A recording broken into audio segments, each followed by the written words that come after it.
ერთი ასეთი შეკითხვა არის, საკმაოდ აქტუალური შეკითხვა არის, რომელსაც ხშირად გადავყრივარ, ხშირად გამიცია ამ შეკითხვაზე პასუხი, მაგრამ რახან ჩანაწერი არ არის ამ პასუხისა, სოციალურ მედიაში ძალიან ბევრი სვამს ამ შეკითხვას.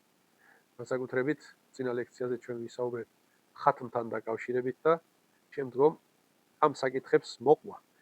ზოგადად დიდი ინტერესია ჩვენ საზოგადოებაში მიცვალებულთან დაკავშირებულ საკითხებზე.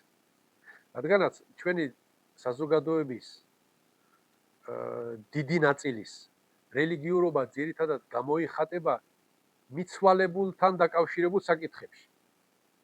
მიცვალებული რომ გარდაიცვლება, რა ეშველება, რა უყოთ, რით მივეშველოთ, რით დავეხმაროთ, არა ხათმი ვუკითხოთ, არა ეს გავაკეთოთ, არა ის გავაკეთოთ. ნუ ერთი მხრივ კარგია. ამ საკითხებით ზრუნვა, ამ საკითხებით დაინტერესება კარგია, მაგრამ ცუდი ის არის, რომ სანამ ადამიანი არ გარდაიცვლება, მანამდე არ ინტერესდებიან. და რომ გარდაიცვლება, თვითონ კი არა, სხვები ინტერესდებიან. ის დაინტერესებულები არ ფიქრობენ, რომ თვითონაც ერთ დღეს გარდაიცვლებიან და წინასწარ სამზადის სარიკეთებენ. ძირითადად ასე თაობიდან თაობებზე გადაეცემა, თვითონ ცხოვრობს თავისი სულისთვის, თითქმის არაფერს აკეთებს, გარდაიცვლება და მერე მისმა შვილმა აქედან უნდა მიაწიოს ხათმიც, სადაყაც, მოწყალებაც და აქ უკან დამრჩენლებმა უნდა ეცადონ მისი ჯენნეთის მოგებას. ასე ჯენნეთი არ მოიგება პასუხი ნახეთ. ჯენნეთი ყველამ თავისი ჯენნეთი თვითონ უნდა დაიმსახუროს, თვითონ უნდა მოიგოს, თვითონ უნდა იზრუნოს. აი ჩავარდნა სწორედ აქ გვაქვს. თორემ ცუდი არ არის რომ ახირეთთან დაკავშირებული საკითხები აქტუალურია საზოგადოებაში და ინტერესი ჩნდება ბევრ კითხვებს ვსვამენ. სწორედ ერთ-ერთი ამ თემათაგან არის დევრის საკითხი. თუ რა არის დევრი? თვითონ სიტყვა დევრი ნიშნავს წრეზე ტრიალს, წრეზე ბრუნვას. არაბულად ეს თურქული სიტყვა არის. არაბულად ამას ისყატსაც ეძახიან. ისყატი ნიშნავს რაღაცის ჩავარდნას. ან ჩამოწერას. რაღაც პასუხისგებლობა აქვს ადამიანს და იმის ჩამოწერა ხდება. სინამდვილეში რა არის? შუამავლ ალეისალათუესალამის დროს ხალხი უფრო მეტი მორწმუნეობით და რელიგიურობით გამოირჩეოდნენ. რელიგიურ ბრძანებებს თითქმის არავინ უგულებელ ყოფდა, განსაკუთრებით ისეთები, როგორიც არის ყოველდღიური ხუთი ნამაზი და ასე შემდეგ. მაგრამ საუკუნეების გასვლის შემდეგ სამწუხაროდ ხალხში თავი იჩინა სიზარმაცე, წმენის მიმართ გულგრილობა და გაჩნდნენ ისეთი ადამიანები ამ მუსლიმთა რიგებში, რომლებიც ელემენტარულად ყოველდღიურ ხუთ ნამაზს არ ასრულებდნენ და სხვა ფარძებსაც ხშირად ან დრო გამოშვებით უგულებელ ყოფდნენ. შემდგომ ამ ადამიანების გარდაცვალების შემდეგ ისლამის სწავლულებს გაუჩნდათ თავსატეხი, თუ რა ბედი ეწევა იმ ადამიანს, რომელიც ამ ქვეყნად მუსლიმის სახელით ცხოვრობდა, მუსლიმის სახელს ატარებდა, მაგრამ არ ლოცულობდა. არ მარხულობდა და ასე შემდეგ.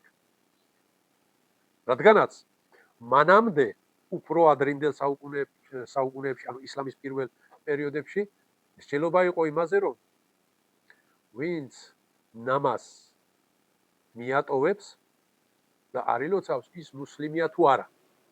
ამაზე ძალიან ბევრი უმსჯელია ისლამის სწავლულებს.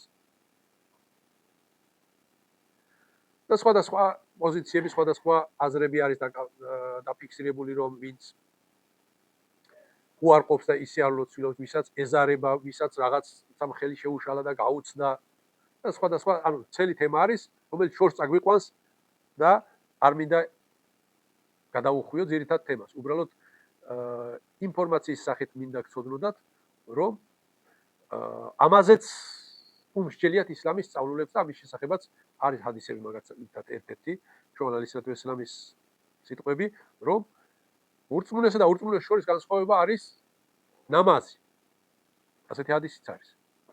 და შემდგომ პერიოდში მთლიანად улოცავი ხალხი გამრავლდნენ და შესაბამისად გარდაცვალების შემდეგ იმაზეც დაიწყეს მსჯელობა სწავლულებმა, რომ რა ბედი ეწევა ამ ადამიანს.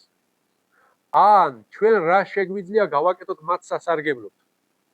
რამით ხომ ვერ ვუშველით და ასე შემდეგ. წმინდა ყურანში რამადანთან დაკავშირებით ალლაჰ სუბჰანაჰუ ვა თაალა ბრძანებს, რომ სურა ბაყარაში, რომ ავადმყოფი, რომელსაც მარხვა არ შეუძლია, უნდა გადაიხადოს ყოველ გაცდენილ დღეზე თითო ფიტრა. ფიტრა არის მოწყალება, მატერიალური მოწყალება, რომელიც ღარიბებს მიეცემა. თუ შენ მარხვა არ შეგიძლია, მაშინ უნდა დააპურო ღარიბები. ალლაჰმა მარხვის პასუხისგებლობა შეგიცვალა ღარიბების დაპურებით. ასეთი საკითხი არის ისლამში, ძალიან დიდი ადგილი უკავია ფიქრში. ეს თითქმის ყველა ჩვენგანმა ვიცით და პრაქტიკაში ხშირად ვატარებთ ხოლმე, განსაკუთრებით მოხუცებულების შემთხვევაში, დიაბეტით დაავადებულების შემთხვევაში და ასე შემდეგ. ეს კარგად ცნობილი საკითხია. ამ საკითხზე დაკვირვებით ზოგიერთებმა თქვეს, რომ შედარება გააკეთოს. აი ნახეთ, რომ ვერ მარხულობს, ამისთვის ფიტრას გავსცემთ. და მარხვის პასუხისგებლობა მას ეხსნება. მოდით, რომ არ ილოცა იმისთვისაც თითო ნამაზზე თითო ფიტრა გავცეთ, შეიძლება გამჩენელი ღმერთი ამას იყაბულებს და პასუხისგებლობას მოუხსნის ან ცოდვას შეუმსუბუქებს. ერთის შემთხვევაში ვერ ილოცა, იმიტომ რომ ჯანმრთელობამ არ შეუწყო ხელი, მეორეს შემთხვევაში არ ილოცა, იმიტომ რომ თავი არ შეიწყო. განსხვავებას ხედავთ. კი ბატონო, ამ პოზიციასაც გამოუჩნდნენ მხარდამჭერები, რა თქმა უნდა, და ვიღაცებისთვის გამოჩნდა ეს პოზიციაც მისაღები. ასე გავაკეთოთ. ადამიანი გარდაიცვალა 60 წლის. პასუხისგებლობის ასაკი საშუალო 12 წელი. 60 წელს გამოაკლეს 12 წელი დარჩა 48 წელი. 48 წელში დღეში 5 ნამაზი. და ამის მისი სიცოცხლის გადამრავლება, შემდგომ მარხვა და ასე შემდეგ სხვა პრობლემებიც. რომ დააჯამეს იმ ხელა თანხებზე გავიდა, რომ უკვე გადახდის პრობლემა შეიქმნა. ერთ თავიდან თავზე ეიღეს, რომ დავაჯამოთ და გადავიხადოთ თითო ნამაზზე თითო ფიტრა. მაგრამ იმდენზე გავიდა ეს თანხები, რომ უკვე მაგდენს ვერ გადავიხდი, თავიდან ვფიქრობდა, რომ რაცა ცოტა გამოვა. აბა რა ვქნათ? აქაც მოიგონეს გამოსავალი. კიდევ ახალი მსჯელობის თემა. რომ დაუშვათ არის ჯამში 1000 ლარი. მაგრამ ამ ადამიანს აქვს 100 ლარი. ღარიბს ეს 100 ლარი მივცეთ, უთხრათ რომ ეს არის ფიტრა, იმან უკან გვაჩუქოს. რეალობაში რომ ასეთი რაღაცა მოხდეს, მაგალითად ღარიბს მიეცი, წინასწარი შეთანხმების, დაგეგმვის, რეპეტიციის გარეშე. მიეცი თვითონ არაფერ გაგებაში არ არის, არაფერ ცოდნას არ ფლობს ამის შესახებ, ამ თემის შესახებ საერთოდ ინფორმაციას არ ფლობს. მიეცი და თქვა რომ ვიყაბულე და მე შენ უკან გაჩუქე. კი ბატონო, შესაძლებელია ასეთი რამ. მაგრამ აქ რა ხდება? წინასწარ შეთანხმებულად, რომ მე შენ მოგცემ, შენ უნდა მაჩუქო.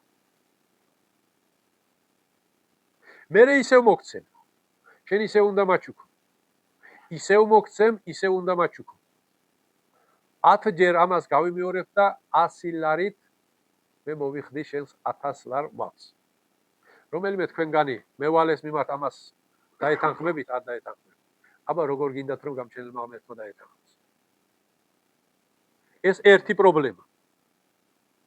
ერთი პრობლემა დასაწყისში იყო, რომ შედარების თემები ერთმანეთს არ გვანან. ერთმა ვერ იმარხა, მეორემ არ ილოცა. ერთი პრობლემა იქ. მეორე პრობლემა ის რომ თანხაზე შეთანხმება ხდება. ან კიდევ რამდენიმე ღარიბი, თქვათ 10 ღარიბი დაждდება და ერთ კაცთან 10 ჯერ დატრიალება არ ხდება, ამას რომ მისცა უკანაჩუქა, მერე მეორეს მისცა იმანათაჩუქა, მესამეს მისცა და ასე შემდეგ. ჯამში ერთი და იგივე შედეგზე მივიდოთ, რამე ცვლილება არ არის, მაგრამ ფითრა ვის მიეცემა? ფითრა ვის მიეცემა? თითქმის ყველამ ვიცით. იქ მждომი ადამიანებისგან რამდენია საფითრე. რამადანში რამდენი ღებულობს ფითრას მართლა რეალურად. რომ მისცე, ფითრა გეტყვის რომ მე ხომ ღარიბია, მერაზემაზე, წეიღე იგერ მკრივია, ობოლია, იმას მიეცი. აბა შენ რატომ ზიხარ მაგა? ეს ხომ რეალური არ არის, ამას თამაშობ ჩვენ. ეს არის დადგმული სპექტაკლი, ჩვენ როლს თამაშობთ. თორემ საფითრე არც ერთი არ არის იქ ყოფებისგან. ეს კიდევ ცალკე პრობლემა. შემდგომ ეს ასე დატრიალდება, ასეთნაირად ვალს მეიხდიან. ბოლო ჯამში ამ პიროვნებამ ვინც რომ ფული მიიღო, რომ უთხრას რომ მე ეს ფული მჭირდება და ვერ გაჩუქებ, ჩაიდვა ჯიპეში და წავიდეს. რელიგიურად ამის უფლება აქვს, მაგრამ ის საზოგადოება თუ მისცემს ამის უფლებას, არ მისცემს. იქ სხვანაირად წავასაკ. ეს კიდევ ცალკე პრობლემა. ცალკე რომ ეს სპექტაკლია, დადგმული სპექტაკლია. იმის მამხილებელი პრობლემა საბუთი. ბოლოს დასრულდება ან ის იქ მყოფი წევრები ამ თანხას გაინაწილებენ ან ერთი რომელიმე იტყვის რომ ეს მე წავიღებ და საცხა საქმეში მჭირდება და იქ უნდა მოვახმარო. აღარ დავასახელებ ახლა, მაგრამ თქვენ ხდებით. ან კიდევ იმ 10 კაციდან 9 იტყვის რომ მე არ მინდა, მე მაგის არ მიჭირს და იგერ იმ ერთის იყოს და იმას დაუჭირ. თუ არ გიჭირს იქ რატომ იჯერ? და ამას ახლა თქვენი გულები ყაბულდება. თქვენი გულები ღებულობს რომ ამ მახინაციით ნამაზის ვალდებულება მოეხსნება ადამიანს და იმ ქვეყნად არ მოეკითხება. არ ყაბულდება, აბა გამჩენილმა ღმერთმა რაფერნა იყაბულოს. ამიტომ მეური ამფერი რაღაც არ არის. ყველამ კეთილი ინებოს, თავისი ჯენნეთისთვის თვითონ იბზრუნოს და ჩვენი გარდაცვლილების სულისთვის შეგვიძლია მოწყალება გავცეთ. ღარიბს მივცეთ რაღაცა მოწყალების სახით და იმით მოგებული მადლი იმ მიცვალებული სულს ვაჩუქოთ. ამაში რამე პრობლემა არ არის. შეგვიძლია ჩვენ ეს გავაკეთოთ და მახინაციები,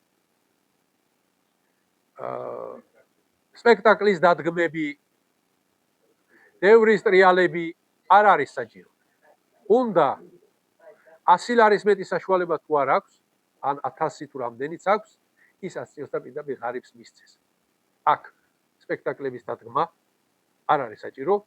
შეიძლება იმ 100 ლარის თუ 1000 ლარის მადლიც დაკარგოს გამჩენელ ღმერთის წინაშე ამდენ ამბავში. პირდაპირ როგორც შუამალალისად ისლამი ბრძანებს მარჯვენად გაცემული მარცხენა არ დაინახოს, წაიღე ვისაც მართლაც უჭირს. იმას მიეცი და თქვი რომ გამჩენილო ღმერთო, ამით მოგებული მაგდალი ჩემი მიცვალებული სულს მიარგე და იმ ქვეყნად რაღაცაში წამოეშველე დაეხმარე.